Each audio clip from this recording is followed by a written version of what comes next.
आज के वीडियो में हम एक ऐसे कर यानी कि टैक्स के बारे में बात करने वाले हैं जो हर एक भारतवासी को जानना चाहिए और जानना उसके लिए ज़रूरी भी है। टैक्स तो हिस्ट्री में लगा था, मतलब इतिहास में लगा था, लेकिन उस टैक्स के बारे में जानना इसलिए ज़रूरी है कि वो टैक्स असल में एक स्पेशल कम्युनिटी पे लगाया गया था, एक राजा के द्वारा, एक मुस्लिम आक्रांता के द्वारा। सेम आप कह सकते हो कि वो टैक्स, वो कर, मतलब जिसका भारत देश था, जिसका ये हिंदुस्तान था, उन्हीं पर लगाया गया था। जी हाँ, कुछ लोग जान भी गए होंगे, मैं बात कर रहा हूँ जजिया कर टैक्स की। ये कर अपने आप में ही एक बहुत ही भयावह टैक्स था, जिसकी जितनी आलोचना चाहे की जा सकती है। ये वो टैक्स है जो स्पेशली हिंदुओं पर लगाया गया था। ये मोहम्मद बिन कासिम के द्वारा लगाया गया था। 712 में मोहम्मद बिन कासिम जो है सिंध पर आक्रमण करता है, दाहिर को पराजित करके वहाँ पर राज अपना शुरू करता है। 713 में मुल्तान पर आक्रमण करता है और इसी के बाद वो भारत देश में जजिया कर लगाता है। जजिया कर में वो क्या करता है, गैर मुस्लिम पर वो टैक्स अप्लाई करता है। गैर मुस्लिम मीन्स मुस्लिमों को छोड़कर हिंदू पे। अब हिंदू में सारी कास्ट आ जाती हैं, उसमें सिर्फ एक कास्ट को उस टाइम मोहम्मद बिन कासिम ने छोड़ा था, वो कास्ट थी ब्राह्मण की। ब्राह्मण के साथ ही आपको शायद पहली बार इस वीडियो में जानकारी मिलेगी कि जजिया कर जो मोहम्मद बिन कासिम ने लगाया था, उसमें 5 तरीके के लोगों को छूट मिली थी। वो तरीके कौन से बताते हैं। आपको बता दें कि जजिया कर गैर मुस्लिम्स यानी कि हिंदुओं पर लगाया गया था, जिसमें 5 लोगों को छूट थी। वो 5 लोग जो थे उसमें ब्राह्मण आते थे। ब्राह्मणों को ये टैक्स नहीं देना होता था, वो इसलिए कि उस समय के जो भी ग्रंथ थे और जो भी मान्यता थी वो ये था कि ब्राह्मण जो है खुद ही भिक्षा उच्छा मांग के अपना पालन पोषण करते हैं, परिवार का भरण पोषण करते हैं। वो सच भी था कि उस समय ब्राह्मण आज के जैसे नहीं होते थे। उस समय के ब्राह्मण का जो ज़्यादातर काम था ब्राह्मण का, वो शिक्षा देना होता था। शिक्षा के एवज में एक बहुत छोटी सी रकम कह सकते हो या भिक्षा कह सकते हो, कुछ ऐसा जिससे उनका परिवार चल सके। इसलिए ब्राह्मण इस टैक्स से बाहर थे। दूसरे पे छोटे बच्चे आ जाते हैं। छोटे बच्चों को ये टैक्स नहीं देना होता था, मतलब छोटे बच्चे आप कह सकते हो जो उठ चल नहीं सकते थे खुद में, 2, 4, 5 साल के बच्चे, इन पर वो टैक्सेस नहीं थे। तीसरा बुजुर्ग, वो बुजुर्ग जैसे आज के टाइम पे गवर्नमेंट एक वृद्धावस्था पेंशन चलाती है, सेम वैसे ही बुजुर्ग की अवस्था एक जो है 60-70 साल निर्धारित थी कि उसके ऊपर जो बुजुर्ग खुद में कुछ नहीं कर सकता, कमा नहीं सकता, वो इस टैक्स से बाहर थे। चौथा जो आपके आ जाते हैं वो विकलांग, कि जो भी विकलांग है उनको जजिया कर नहीं दिया जाएगा, जजिया कर उनको नहीं देना है विकलांग में। और 5वें नंबर पर महिलाएं आ जाती हैं कि हिंदू कास्ट की किसी भी महिला को जजिया कर नहीं देना है। ओवरऑल जो ये टैक्स था वो हिंदू और वो जो यंग हैं, जो कमाने वाले हैं, उन्हें ये टैक्स पे करना होता था। इस तरीके से आप कह सकते हो कि लगभग 60% की आबादी इस टैक्सेस से बाहर हो जाती थी और 40% आबादी पर यह टैक्स लगा था, जो बिल्कुल अमानवीय था, जिसे आप कह सकते हो कि किसी भी हालत में इसे स्वीकारा नहीं जा सकता था कि ऐसा टैक्स, वो भी वो लोग जो विदेशी थे, विदेशी आक्रांता थे। हम ऐसे ही एक टैक्सेस के बारे में आपको पहले भी बता चुके होंगे, बताए हैं, वीडियो पड़ा है, नांगेली की कहानी, जिसमें वो अपना जो है ब्रेस्ट स्तन को काट कर टैक्स की एक क्रांति ऐसी करती है जिसके बाद राजा को झुकना पड़ता है और वो टैक्स को ख़त्म करना होता है। उस समय भी इंडिया की ही बात है, एक राजा थे जो ब्रेस्ट पर टैक्स लगाए थे कि मतलब अगर कोई नीची जाति की औरत है तो वो अपने स्तनों को ढक नहीं सकती।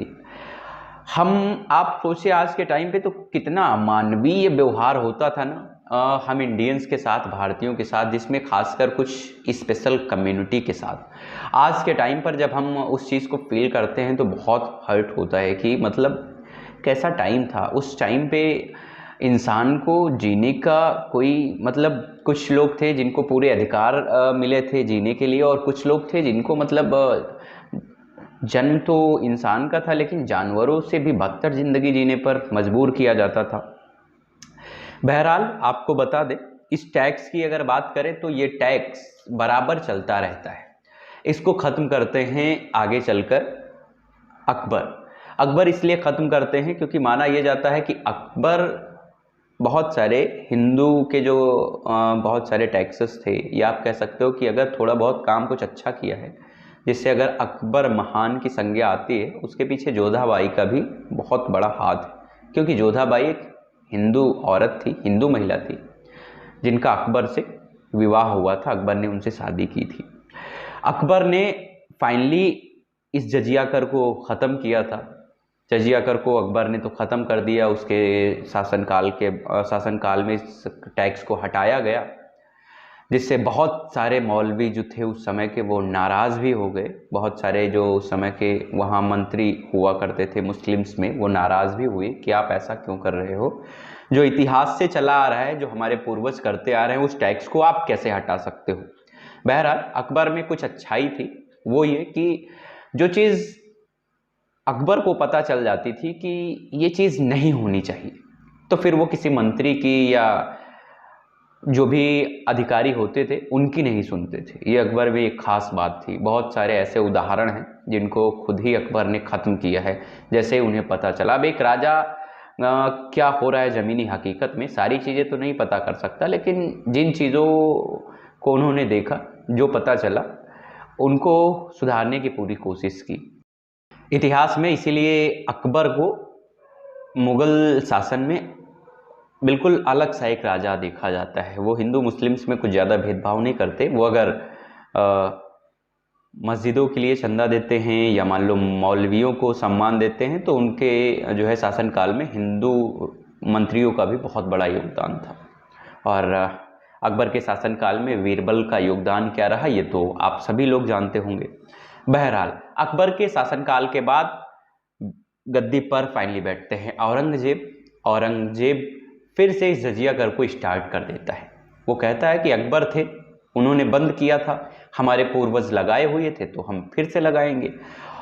माना यह जाता है कि इतिहास में औरंगजेब बहुत ही निर्दयी किस्म का था। जैसे मोहम्मद बिन कासिम था, वैसे ही जो है ये औरंगजेब भी था, जो है हिंदुओं को लेकर बहुत ज़्यादा एग्रेसिव रहता था। धर्म परिवर्तन करना, मंदिरों को तोड़ना, इन सब कामों में औरंगजेब भी बहुत ज़्यादा आगे रहा है। जब हम एक एक करके इनकी स्टोरी बताएंगे तो हम स्पेशली बताएंगे। अभी जजिया कर की बात कर रहे हैं कि कहाँ से स्टार्ट हुआ था, किसने किसने इस पर टैक्स लगाया, किसने किसने ख़त्म किया। क्या होता है, औरंगजेब जजिया कर फिर से प्रारंभ कर देता है, चलता रहता है। उसके बाद फिर से मुग़ल की गद्दी पर बैठते हैं मोहम्मद शाह रंगीला इसलिए लगा है क्योंकि ये थोड़ा सा ना नाच गाना और अपने शौक में ज़्यादा रहते, इसलिए इन्हें रंगीला कहा गया। राजकाज से ज़्यादा अपने को टाइम देते थे। मोहम्मद शाह रंगीला ने फाइनली अंतिम में इस टैक्स को हटाया। इसके बाद तो अंग्रेज़ों का शासन ही आ गया, तो टैक्स जजिया जजिया कर ख़त्म हो गया। ओवरऑल अगर बात करें, जिस जजिया कर की ये बात हुई, ये कर लगा हुआ था हिंदुओं के मंदिर में प्रवेश करने पर, यानी कि जाने पर। आज के टाइम पे सोचो, अगर किसी एक विशेष समुदाय या विशेष धर्म पर अगर ये टैक्स लगा दिया जाए तो कैसा फील होगा उस धर्म के लोगों को, कितना अमानवीय लगेगा ना। कि आप सोचेंगे तो यही कहेंगे कि ये तो गलत हो गया। हर एक को अपना धर्म मानने की पूरी अनुमति है, आज़ादी है। उसके धर्म को लेकर कौन होता है कोई दूसरा जो रूल्स बनाए और उस पर भी किसी को अपने ईश्वर से मिलने के लिए टैक्स भी करना पड़े, ये कोई इंसान कैसे तय कर सकता है, मेरा ये कहने का मतलब है। हमने आपको ये स्टोरी इसलिए सुनाई कि इतिहास में बहुत सारे ऐसे कारनामे किए गए राजाओं के द्वारा, वो चाहे मुस्लिम्स हो या हिंदू राजा हो। हम किसी एक पर पार्टिकुलर पर्सन पे ये ब्लेम नहीं लगाते। मुस्लिम्स राजाओं ने भी अमानवीय व्यवहार किए और बहुत सारे हिंदू राजाओं ने भी अमानवीय व्यवहार किए। हिंदू राजाओं ने अगर मतलब अदर कम्युनिटी के साथ नहीं किया, तो अपनी ही नीची कास्ट के लोगों के साथ किया, लेकिन अमानवीय व्यवहार किया। हमारे यही कहने का मतलब है कि इतिहास में बहुत सारी चीज़ों का फ़र्क, या इतिहास के बहुत सारी चीज़ों का जो इतिहास में घटित हुआ है वो अब हमें समाज में देखने को मिल रहा है। इतिहास में कब घटित हुई थी चीज़ें, और बदलाव के तौर पे आज वो एक बहुत बड़े बदलाव के साथ हर भारतवासी के सामने एक चुनौती के रूप में खड़ी हो गई।